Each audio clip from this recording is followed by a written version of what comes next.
The ballroom of the Palazzo Romano shone like someone had stolen gold from the sky and melted it onto the ceiling. Huge chandeliers threw light over tables covered in white flowers and champagne flutes that seemed to promise things no one would deliver. At the center of it all, a grand piano played softly, and Dante Romano watched his guests with that dangerous calm of a man who knows exactly how many bullets each man in the room is carrying.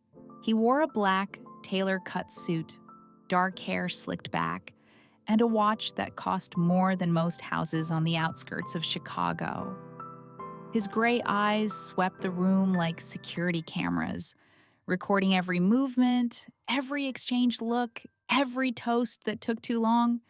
Dante Romano didn't believe in coincidences.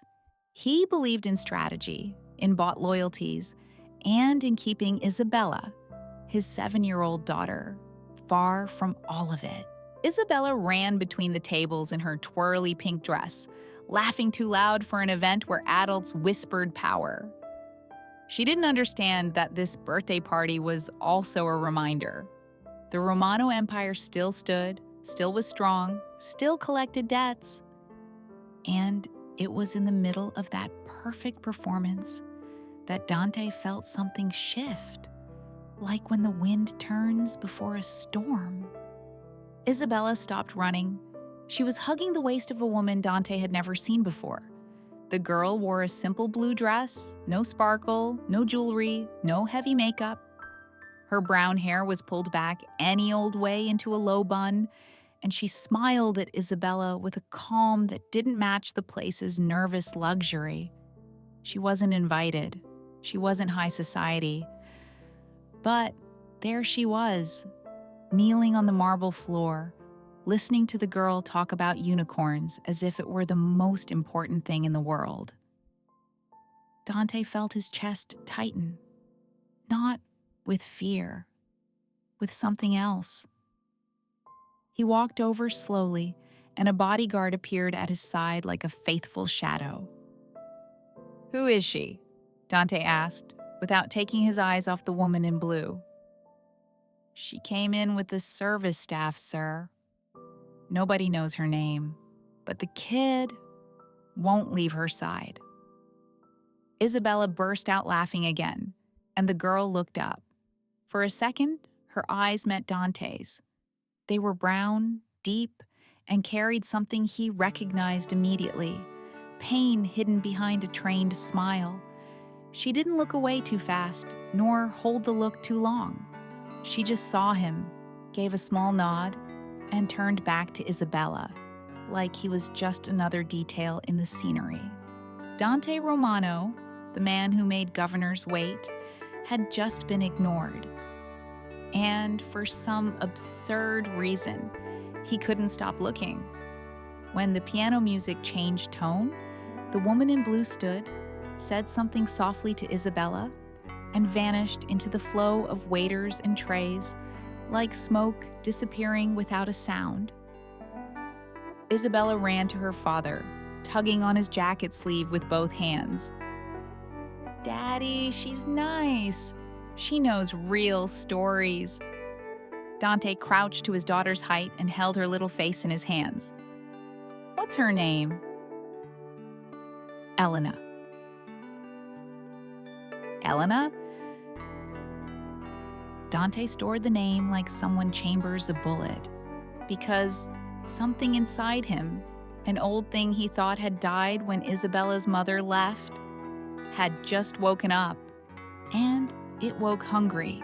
Scene 2, Elena. For the next 3 days, Isabella talked about nothing else. Elena this, Elena that. Elena told a story about dragons that don't breathe fire, they breathe stars. She asked when she'd see Elena again, if Elena liked ice cream, if Elena could come play in the garden. Dante listened to it all while signing contracts, while giving orders over the phone, while pretending this wasn't getting to him. But it was. Because Isabella laughed differently when she talked about the girl in the blue dress. She laughed like she'd found something safe. And Dante, a man who built walls around his own chest, knew how to recognize safety when he saw it, because he himself had never felt it. So he sent people to look, not as a threat, out of curiosity, out of need. And that's how, on a gray October afternoon, Dante Romano parked the black Audi in front of a small art gallery near the Chicago River, in a neighborhood that smelled like coffee and fresh paint. He walked in with no bodyguards, no pomp, just a man in a dark suit pushing a glass door that set off a discreet little bell. Elena was behind the counter, arranging white frames on a high shelf. She wore jeans, a long-sleeve gray top, and the same hair pulled back any old way. When she heard the bell, she turned her face, and something quick crossed her eyes. Surprise, recognition, caution, but not fear. "You came because of her," Elena said, and it wasn't a question. Dante stopped in the middle of the gallery, hands in his pockets, and, for the first time in years, felt out of position. "She misses you." Elena climbed down the ladder carefully, and when she hit the floor, she stood in front of him. Small, but not fragile. Calm, but not submissive. "Kids recognize what adults hide," she said, and a not-quite smile appeared, soft as candlelight. Dante took 2 steps forward. "What's your last name?" "Why does it matter?" "Because I need to know who's around my daughter." Elena held his gaze, and Dante had the odd sensation she was reading more than he wanted to show. "Marcus, Elena Marcus." The accent was gentle, a cultivated Spanish from somewhere Dante couldn't place. But there was something else. Something in the way she touched the simple necklace at her neck, like it was a charm, a secret, a promise. "Isabella wants to see you again," Dante said, and the words came out more honest than he'd planned. Elena drew a long breath, like she was deciding something heavier than it looked. "All right, but with rules." Dante arched a brow. No one gave him rules. "What rules?"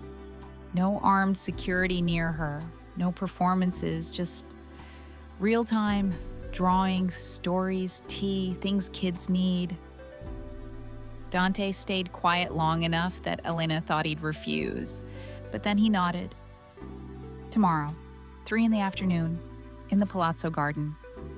Elena agreed with a nod, and when Dante left the gallery, the bell rang again, and he felt something strange in his chest. Something warm, dangerous, forbidden. Hope? Scene 3, a routine of sugar and shadows.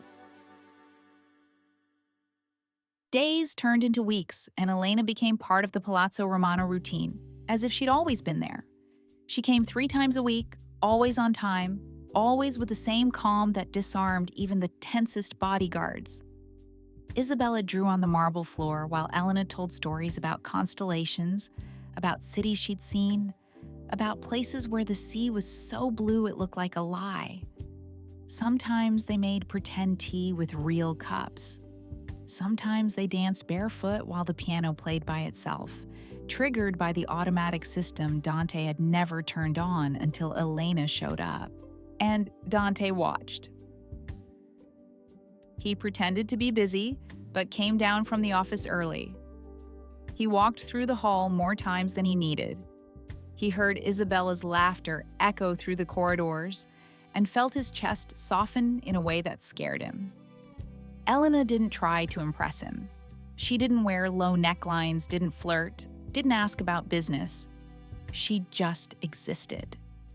And somehow, that was more dangerous than any calculated seduction. On a November afternoon, when the sun streamed through the hall's huge windows and turned everything to antique gold, Dante finally asked what he'd wanted to know from the start. "You're not afraid of this place." Elena was sitting on the floor, Isabella asleep in her lap, and she looked up slowly. Fear is loud. Courage usually whispers. Dante sat in the armchair across from her, elbows on his knees, hands clasped. "Who taught you that?" "My father." Her voice changed when she said father, lower, heavier, as if the word carried lead. Dante wanted to ask more, but Elena looked away, and he understood some doors were still locked. That night, after Elena had left and Isabella slept upstairs, Dante walked through the empty hall and found an old sheet of music forgotten near the piano. He didn't remember seeing it before. He picked up the yellowed paper and saw pen notes in the margins. Dates, names, scribbles in Spanish. One repeated date drew his eye. March 14th, 2018. Dante frowned. That date meant something. He just couldn't remember what. But something deep in his chest tightened, like a warning that arrived late. Scene 4. The sheet music and the necklace. Elena came back the next day, but she was different, quieter. Red eyes like she'd been crying, but the smile still firm, still kind. Isabella didn't notice. Dante did. After the girl went to take a bath, Dante held up the sheet music and showed it to Elena. "Is this yours?" Elena froze. Her eyes locked on the yellowed paper like she was seeing a ghost. She took a step back, breath short, and brought her hand to the necklace at her neck. That simple necklace she always wore. "Where did you find that?" Her voice came out rough. "Near the piano." "I thought it was yours." Elena closed her eyes, and when she opened them again, they were full of something Dante knew well. Old pain, the kind that never heals, just scars crooked. This sheet music belonged to my father. Dante felt the ground shift. Your father? He was a journalist. He investigated things, people, organizations. She drew a deep breath, like every word burned. He disappeared on March 14th, 2018. They never found the body. The date on the sheet. Dante felt his blood run cold. "Why are you here, Elena?" She looked at him, and for the first time since they'd met, there was no calm in those brown eyes. There was fire. "Because I needed to know the truth." The truth about what?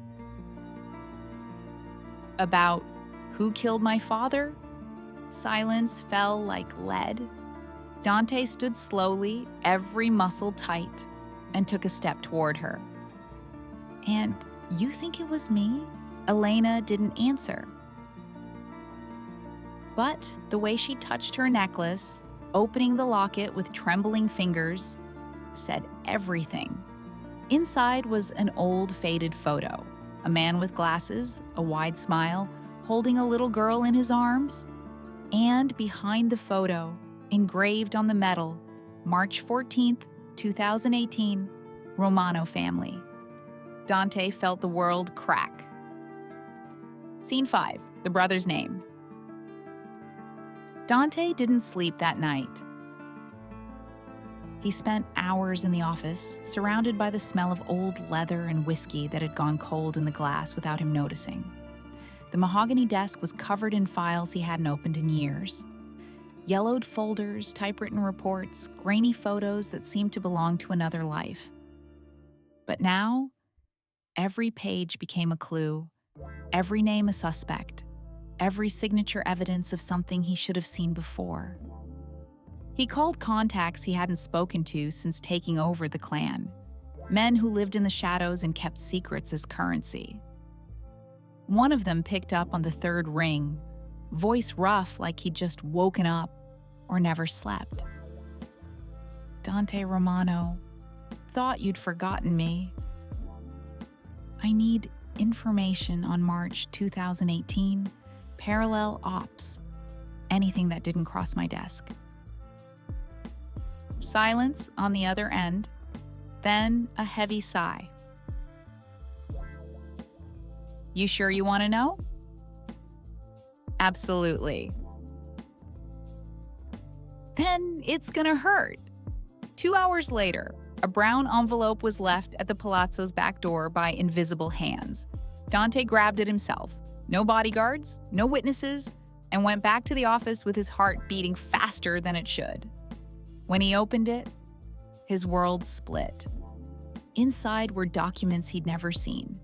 Execution orders stamped with the Romano family seal, surveillance reports on journalists investigating money laundering and influence peddling, and in the middle of it all, like a sharp knife waiting to cut, the full name of Elena's father, Carlos Marquez, investigative journalist, the Chicago Tribune. Dante read every line 3 times, and each time the anger grew, hot and sharp like a blade he didn't know he was holding. The pages detailed everything. Carlos was about to publish a story exposing connections between the Romano family and corrupt Illinois politicians. Publication date would be March 15th, 2018. He never got to publish because on March 14th, one day before, Carlos Marquez disappeared, and the signature on the execution order wasn't Dante's. It was Luca Romano's, his older brother. Dante dropped heavy into the leather chair, braced his elbows on the desk, and buried his face in his hands. His breathing came heavy, uneven, like he'd run miles but was standing still. He'd always known Luca was pragmatic, cold, capable of hard decisions, but this was something else. This was using the family name, Dante's name, as a shield to cover his own mess. Luca had ordered an innocent man killed. Luca had covered the tracks. Luca had left a daughter fatherless and moved on like nothing happened. And the worst? Dante never asked, never investigated, never wanted to know. He'd always preferred the clean part of the business. Contracts, investments, legal fronts. He left the dirty ops in Luca's hands, trusting his brother knew what he was doing, and that blind trust cost a man his life, a man who only wanted to expose the truth. Dante grabbed the phone and dialed Luca's number. It rang 4 times before going to voicemail. He hung up without leaving a message. Instead, he opened the bottom desk drawer, the one with 2 locks and a combo only he knew, and took out a small metal box. Inside was a red flash drive he kept as a last resort, a kind of life insurance against internal betrayal. On it were recordings, scanned documents, proof of everything the Romano family had done over the last 15 years. Things that could topple kings, buy freedom, or destroy empires. Dante held the flash drive in his hand, feeling the ridiculously light weight of something worth millions in blackmail and pardons. And then he made a choice. He picked up the phone again and called Elena. She answered on the second ring, voice thick with sleep and worry. Dante, what time is it? 4 a.m. I'm sorry. Tense silence. Then, you found something. I did. Elena drew a deep breath on the other end, and Dante heard sheets rustle, her sitting up, bracing her body to hear what her heart already knew would hurt. Tell me. So, Dante told her everything. He spoke of Luca's name on the documents, the execution order, the investigation Carlos was doing, the date, March 14th, one day before the publication that never happened. He didn't spare details, didn't soften the edges, because Elena deserved the raw truth as it was. When he finished, the silence on the line lasted too long. Elena, I'm here. Her voice came weak, broken, just processing. I'm going to fix this. You can't bring my father back, Dante. I know, but I can give you justice. How? Dante looked at the red flash drive on the desk, gleaming under the lamp's dim light. By destroying everything he built. Elena went quiet again, but this time Dante heard her breathing change. Quicker, more intense, like she was deciding between crying or screaming. "This will cost you everything," she said. Not a doubt, a statement. "I already lost everything that mattered when I let this happen under my nose. What's left isn't worth holding on to. And Isabella?" Dante closed his eyes, thinking of his daughter sleeping 2 floors up, safe, innocent, not knowing her father was about to dismantle the only world she knew. Isabella will have a father who can look in the mirror without disgust. That's worth more than any empire. Elena sobbed on the other end, a low, contained sound, full of years of pain finally finding a way out. "I don't know if I can forgive you for having been part of this," she confessed, her voice shaking. "I'm not asking for forgiveness. I'm asking for a chance to do the right thing. And if it's not enough, then at least I tried." Silence came back, but now it was different, softer, more honest, like the two of them were sharing the weight of something neither knew how to carry alone. "We need to meet," Elena said at last. "Tomorrow. Cafe by the river. The one you like. Bring the evidence." "I'll bring everything." When he hung up, Dante sat in the dark office for another hour, holding the red flash drive like it was a grenade he was deciding whether to throw or swallow. Outside, the city of Chicago started to wake, car lights cutting through the dark, the distant wail of sirens, life going on like it always did, indifferent to the silent wars inside marble palaces. But for Dante Romano, that night changed everything. Because for the first time in years, he wasn't protecting the empire. He was protecting what actually mattered. And he knew it was going to cost blood. When the sun rose, Dante tucked the red flash drive into the inside pocket of his jacket, right over his heart, and left the palazzo without telling the bodyguards where he was going. He didn't notice that. 2 streets back, a black car followed. And inside it, Luca Romano smiled. Scene 6. The Drowned Truth. They met in an empty cafe by the river, far from the city's eyes, far from ears that sold secrets for cash. Elena arrived in a hood, eyes hidden behind dark glasses.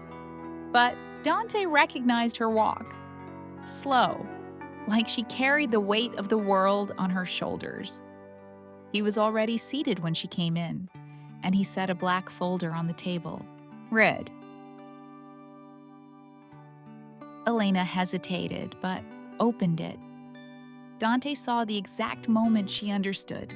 Her eyes went wide, her breath stopped, her hands trembled holding the pages.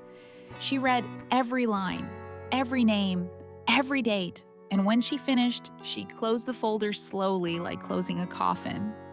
"It wasn't you," she whispered. "No, it was my brother." Elena leaned back in her chair, and 2 tears slid down, silent, heavy. "I came here to destroy you," she confessed, voice breaking. "I spent 2 years planning, 2 years building courage. And when I saw Isabella, when I really met you, I didn't know what to do anymore." Dante reached his hand across the table, slowly giving her time to refuse. But Elena didn't. She took his hand like someone grabbing a life preserver in the middle of the ocean. "You came for revenge," Dante said, and there was no accusation in his voice, only sadness. "And what did you find?" Elena looked at him, brown eyes full of pain, of anger. of something stronger than both. I found you. And then she leaned over the table, and Dante did the same, and their lips met in the middle, slow, careful, like they were sealing a pact neither of them understood yet. When they pulled back, their foreheads stayed touching, their breaths mingled. "I'll protect you," Dante said, and it sounded more like a promise than a decision. "Even if it means going against your own blood?" "Especially for that." Scene 7: The garden at night. A week later, Lucas started to move. Strange calls, secret meetings, questions about Elena that reached Dante through channels he thought he'd closed. He knew time was running out. So, that night, after putting Isabella to bed, Dante met Elena in the back garden of the palazzo, where the orange trees perfumed the cold November air, and the city lights flickered in the distance like fallen stars. Elena stood leaning against the stone wall, arms crossed, looking at the sky. She wore a simple, long-sleeve black dress, and her hair was down for the first time since Dante had met her. He stopped behind her, close enough to feel her warmth, far enough to give her a choice. "He knows," Dante said. Elena didn't turn. "I know he knows. Then you know he's coming for you." "Let him come." Her voice came out hard, sharp. Dante took another step, and this time he touched her shoulder, slowly asking for her attention. Elena turned, and her face was wet with silent tears she didn't try to hide. "I lost my father because of this family," she said, voice trembling. "I'm not losing anyone else." "You won't, I promise." "Don't make promises you can't keep, Dante." He held her face in his hands, thumbs wiping away the tears, and gray eyes met brown with an intensity that sliced the air. "If I really touch you, I don't go back," he said, voice low and rough. "I won't go back to what I was." Elena grasped his wrists, breath quick, and answered with a shaky but steady voice. "Then don't." And this time, the kiss wasn't careful. Here's your faithful, non-condensed US English translation, with only formatting cleaned for smooth narration content, unchanged and aligned for narration. Scene 8, Fire and Skin, sensory intimate scene, with more detail, YouTube allowed. Night fell slowly over Chicago, bringing that November cold that bites the skin and makes people huddle into their coats. But in the back garden of the Palazzo Romano, among the orange trees perfuming the air with a sweet citrus and the soft lights flickering like fireflies trapped in glass, the cold felt like something else, like an excuse to stay closer. Elena was leaning against the old stone wall, arms crossed over her chest, looking up at a sky dotted with stars competing with the city lights. She wore a long-sleeve black dress, simple, but hugging the curves of her body in a way that made Dante forget how to breathe right. Her brown hair was down for the first time since he met her, falling in soft waves over her shoulders, and the wind played with the ends, making them dance against the skin of her neck. Dante stopped a few steps away, hands in his pockets, just watching. The way she existed in that space, unhurried, no performance, just present, stirred something primitive inside him, something he couldn't name but recognized as hunger. Not just hunger of the body, hunger to belong to someone for real, hunger to be seen, hunger to stop pretending everything was fine when nothing was. "He knows," Dante said, breaking the silence, his voice coming out rougher than he'd planned. Elena didn't turn right away. She only tilted her head slightly, like she was listening not just to the words, but to their weight. "I know he knows." then you know he's coming for you. Let him come." Her voice came out hard, sharp as broken glass. Dante took one more step, closing the distance, and this time touched her shoulder. Slow, asking for attention, asking permission without words. Elena turned, and her face was wet with silent tears she didn't try to hide. The garden's soft lights caught on the drops and made them shine like liquid diamonds. "I lost my father because of this family," she said, and her voice shook, each word carrying years of compressed pain. "I'm not losing anyone else. You won't, I promise. Don't make promises you can't keep, Dante." He held her face in his hands, big, calloused but surprisingly gentle when his thumbs started wiping away the tears with a softness that contrasted with everything he was. His gray eyes met her brown ones, and for a moment, the world seemed to pause, like even the wind had decided to give that instant some privacy. "If I really touch you, I don't go back," he said, voice so low it was almost a whisper, but loaded with an intensity that made Elena's heart stumble. "I won't go back to what I was." Elena held his wrists, feeling the strong pulse beating under her fingers, and answered with a trembling but steady voice, like someone jumping off a cliff knowing there's no return. "Then don't." And it was like those two words shattered the last barrier. Dante pulled her close and kissed her. Not like at the cafe, careful and hesitant, but like a man who'd been hungry his whole life and finally found food. His mouth captured hers with an urgency that made Elena gasp, and she matched him, rising onto her toes to reach him better, fingers threading into his dark hair and tugging hard enough to pull a low groan from his throat. The kiss was deep, wet, desperate. Their tongues met at a rhythm that felt choreographed by pure instinct, exploring, teasing, taking. Dante nipped lightly at her bottom lip, and Elena let out a sound that was half sigh, half plea, and he swallowed that sound like it was air. He pressed her against the stone wall, and Elena felt the cold surface at her back contrasting with the scorching heat of his body flush with hers. Each curve of hers fit perfectly into his angles, like they'd been molded for each other sometime before they were born. His hands, which had been holding her face with care, now slid, slowly but with a clear intent, down her neck, pausing to feel the racing pulse under his fingers, along her exposed collarbone, lightly grazing the side of her breasts over the dress's fabric.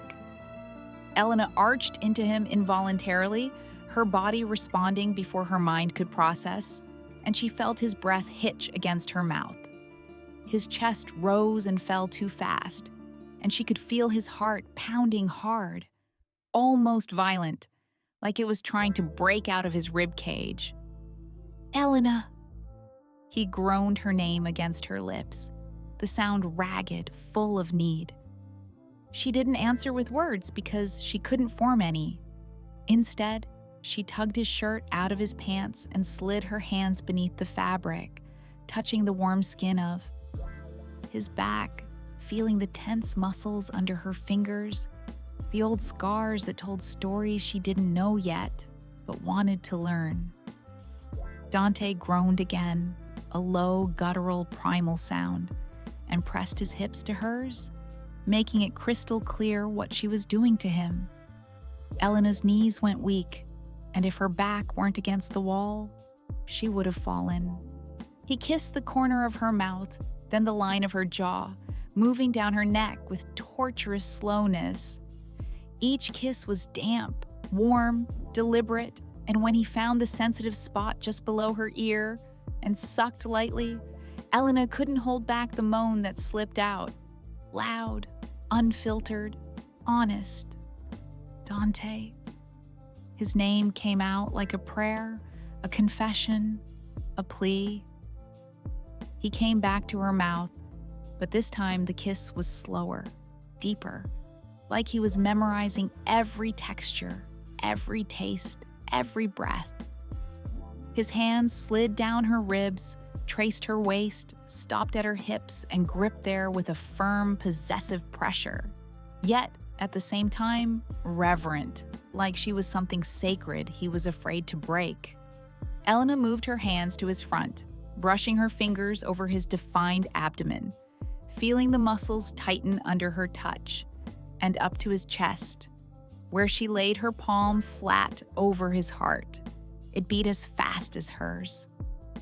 Dante held her hand there, pressing it to his chest, and rested his forehead against hers, both of them breathless, their breathing mingling, sweat starting to form at their temples despite the night's cold.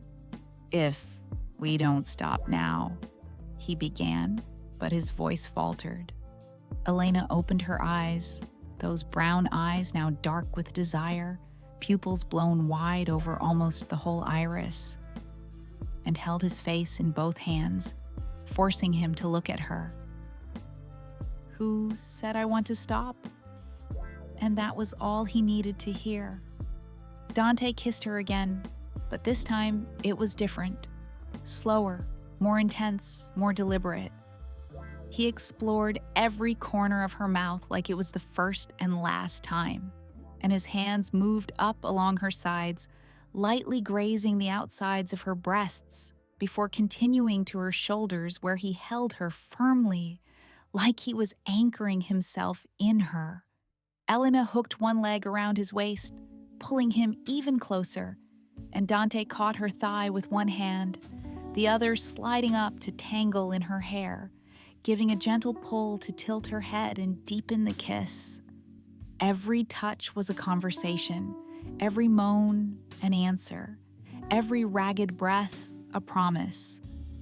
When they finally pulled apart, because air was necessary, even if it felt superfluous in that moment, their foreheads stayed pressed together, noses brushing, their breathing so out of sync it was impossible to tell where one began and the other ended.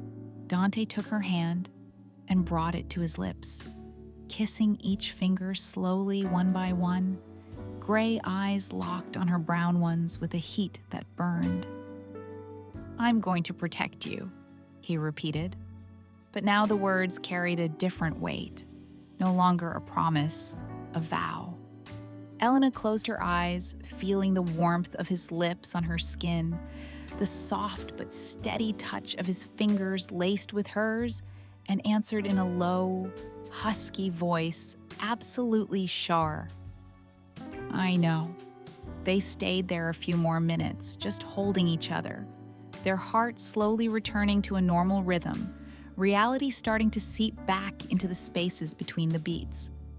The wind blew stronger, bringing the scent of orange blossoms and wet asphalt, and, far off, the city of Chicago kept living, indifferent, noisy.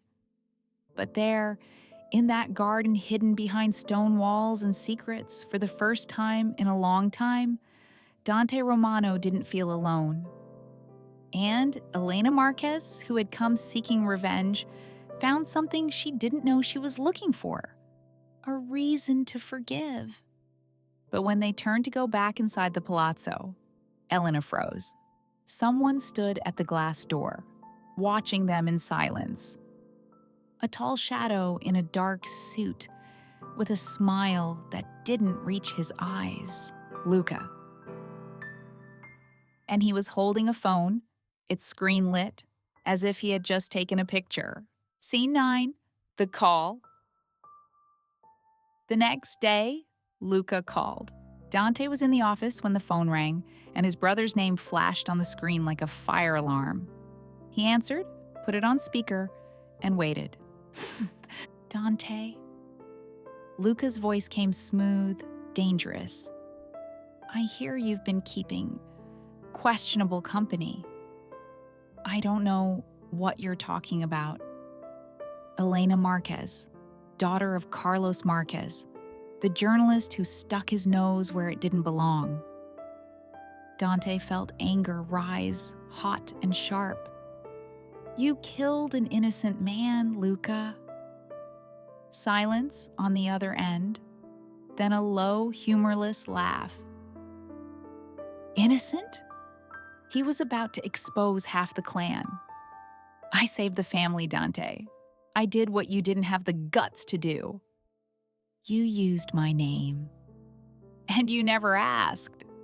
Never wanted to know. Always preferred to pretend your hands were clean." Dante clenched his fists. "This ends now." "No, little brother. It ends when I say it does. And that girl, she's going to pay for her father's mistake." The line went dead. Dante called Elena immediately. "Grab Isabella and go to the safe house. Now." Scene 10. Blood against blood.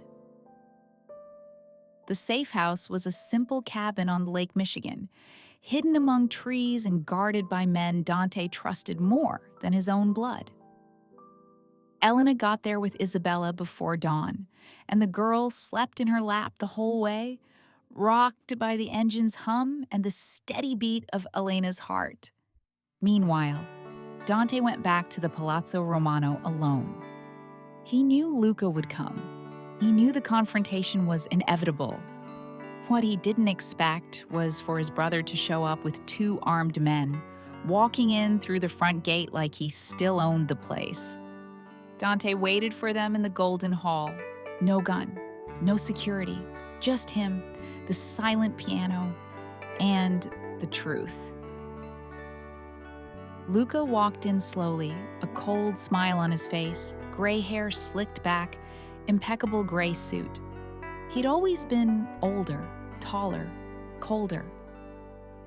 "You chose weakness," Luca said, stopping in the middle of the hall. "I chose what's human." "Human?" Luca laughed, bitter. "Human is weakness in this world, Dante. You know that." "Then I'd rather be weak and alive than strong and empty." Luca stepped forward, and the 2 men behind him went for their guns. But Dante didn't move. "If you touch her, if you touch Isabella, I bring down everything we built, every contract, every alliance, every name. I hand it all to the feds and watch the empire fall." Luca froze. "You wouldn't do that." "Try me." The silence stretched, long, heavy, dangerous. Then Luca smiled, the smile of someone who just lost. "You'll regret this, brother." "I've regretted plenty. Protecting the people I love won't be one of them." Luca turned and left, taking the men with him. But Dante knew the war wasn't over. Scene 11. The Fall of the Empire, expanded version with more context and detail.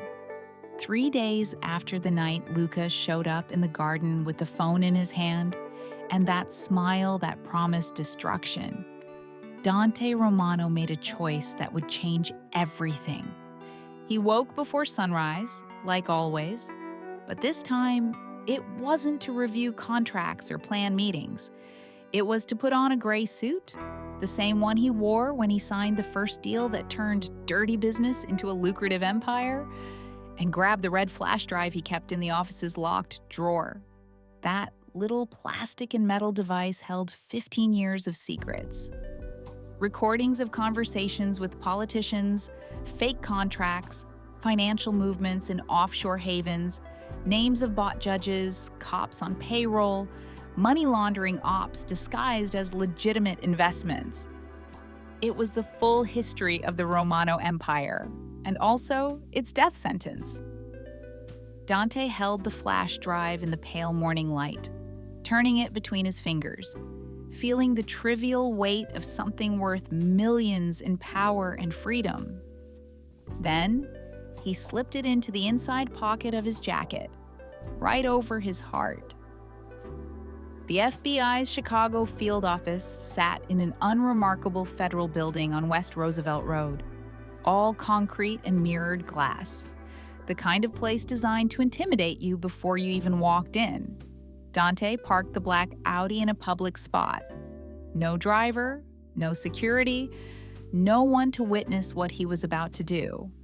When he pushed through the revolving door into the lobby lit by fluorescent lights that made everything feel colder, he felt the looks. Federal agents recognized faces like Dante Romano the way a shepherd recognizes a wolf. Instinctively, cautiously, with a hand already imagining the gun. "I am here to speak with Special Agent Sarah Chen," Dante told the receptionist, voice steady, no hesitation. The man behind the bulletproof glass frowned, typed something, picked up a phone, and murmured words Dante couldn't hear. 2 minutes later, an Asian woman in her 40s, navy suit crisp, expression giving away nothing, came down in the elevator and stopped 10 feet away. "Mr. Romano," she said. Not a greeting, a recognition. "Didn't expect to see you here? Voluntarily?" "I've got information your department will want," Dante answered, taking the flash drive from his pocket and holding it up like a white flag. Her eyes narrowed. "What kind of information?" "The kind that topples empires." They took him to an interview room on the 3rd floor. 4 white walls, a metal table, 3 uncomfortable chairs, and a camera blinking in the corner. Dante sat, set the flash drive on the table, and waited while Agent Chen connected it to a hardened laptop. The screen lit. Folders, hundreds of them. Chen started opening random files, and with each click, her expression shifted. Skepticism to surprise, surprise to controlled shock. She called another agent, then 2 more. In 15 minutes, 6 people were in the room, all staring at the screen like they'd just found gold. "This real?" Chen asked, finally turning to Dante. "Every file, every recording, every transaction." "Why are you giving us this?" Dante drew a deep breath, and for the first time in years, he didn't calculate the answer. He just told the truth. Because some things matter more than power. And it took me too long to learn that. Chen studied him in silence, like she was trying to read lines he hadn't written. "You know this could cost you everything, right? Your name, your fortune, your freedom, possibly." "I know." "And your brother?" "Especially my brother." Chen nodded slowly, then held out her hand. "I'll need you to sign a formal statement. And we'll need protection for you and your family. This is going to become a war." "It already is a war," Dante said, shaking her hand. "I just picked the right side this time." Over the next 48 hours, the FBI moved pieces like they were playing speed chess.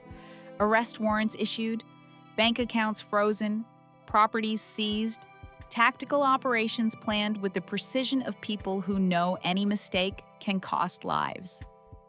And while all this moved, Dante stayed in a secure room at the FBI, giving statement after statement, retelling stories he'd kept for years, naming names he'd sworn to protect, burning bridges it took a lifetime to build. He spoke about Luca, the side ops, the hits, the diverted money, the death of Carlos Marquez. Every word came out like a confession, and Dante knew he wasn't just bringing down his brother, but a part of himself too. Because he had been complicit, not directly but by omission, by not asking, by not investigating, by trusting blindly. And that he would carry forever. On the morning of the 3rd day, the operation rolled. Luca Romano was arrested at 6 a.m., still in pajamas, at his mansion in Evanston. There was no shootout, no dramatic chase, just federal agents in body armor, cold steel cuffs, and the reading of rights that sounded like a sentence. Dante watched from a distance, through a computer screen in the secure room, and felt his chest tighten in a way he didn't expect. It wasn't sadness for his brother's fall. It was relief. And guilt. And freedom. All at once, heavy and light. Like he'd dropped a weight he'd carried so long he'd forgotten how it felt to walk without it. When the cuffs closed on Luca's wrists, Dante shut his eyes and thought of Elena. Thought of Isabella. Thought of her father, Carlos Marquez, a man he never met who died trying to do the right thing. And he thought that maybe, finally, he was doing the right thing too. That night, after the cameras stopped recording, after the agents left the room, after Agent Chen handed him witness protection paperwork and a new phone number, Dante called Elena. She picked up on the first ring, like she'd been waiting. "Is it over?" she asked, her voice tired but hopeful. "It's over." Silence on the other end, then a muffled sob. "My father," she began, but her voice broke. "Your father would be proud of you," Dante said, feeling his throat tighten. "You didn't let his death be for nothing." "And you?" "Me? You lost everything." Dante looked around the cold, empty FBI room, thought of the empire that had just crumbled, the fortune that would be seized, the last name that now carried shame instead of fear. And he smiled. "No, I gained everything." A week later, the news blew up. Romano Empire falls, biggest operation against organized crime in Illinois. Romano Mafia boss arrested after brother's turnover. FBI seizes millions in operation exposing corruption scheme. Dante watched from Elena's simple apartment, standing at the window with a cup of cold coffee in his hands, while the world he knew collapsed on the plasma screen. He didn't feel remorse. He didn't feel regret. He felt peace. Elena came up behind him, wrapped her arms around his waist, and rested her head between his shoulder blades, and he felt her warmth slide through the cotton shirt like a reminder that not everything was lost. "You did the right thing," she murmured against his back. Dante laid his hand over hers, fingers intertwining. "I did. The only thing that mattered." Isabella appeared in the bedroom doorway in pink unicorn pajamas, hair messy from sleep, holding a crumpled drawing. "Daddy, I drew us," she said in that drowsy kid voice. Dante crouched, took the drawing in his hands, and looked. 3 people holding hands, a tall man, a woman with long hair, and a little girl in the middle. Behind them, scribbled in brown and black, a piano. Dante felt his eyes sting, but he didn't let the tears fall. He just pulled Isabella into a tight hug, kissed the top of her head, and murmured into her hair, "Thank you, Princess. It's the most beautiful drawing I've ever seen." Isabella smiled, satisfied, and ran back to the room. Elena stayed there beside him, looking at the drawing like she was seeing a map of the future. "She's right, you know," she said softly. "About what?" "About us being a family." Dante turned to her, held her face in his hands, and kissed her. Slow, tender, with the certainty of someone who finally found the right place. When they parted, he pressed his forehead to hers and whispered, "Then, let's be." But across town, in a cold, windowless federal cell, Luca Romano held a contraband phone and typed a short message to an unknown number. He'll pay. They'll all pay. And he hit send. Scene 12. The Golden Hall again. 6 months later, the Palazzo Romano was sold. But before handing over the keys, Dante asked for one last night there. Him, Elena, and Isabella. They walked into the Golden Hall, now empty, no furniture, no shining gold, just the piano Dante insisted on leaving. Elena wore the blue dress again, the same from the first night. Isabella twirled barefoot across the marble floor, laughing loud. And Dante played the piano for the first time in years. Soft notes, simple, honest. Elena sat beside him on the bench, and Dante stopped playing to hold her hand. You came into my house as a lie, and stayed as the truth, he said, his voice full of everything he'd never managed to say before. Elena opened the necklace, the one she'd carried for so long, and placed it in his hand. Keep it. Not as a reminder of pain, as a reminder that we survived. Dante kissed her forehead, slowly, like making a promise that would last. Isabella climbed onto both their laps, and the three of them sat there in the middle of the empty hall, listening to the piano's echo still hanging on the walls. Outside, Chicago kept living, loud, indifferent. But inside that hall, for the first time in years, Dante Romano was at peace.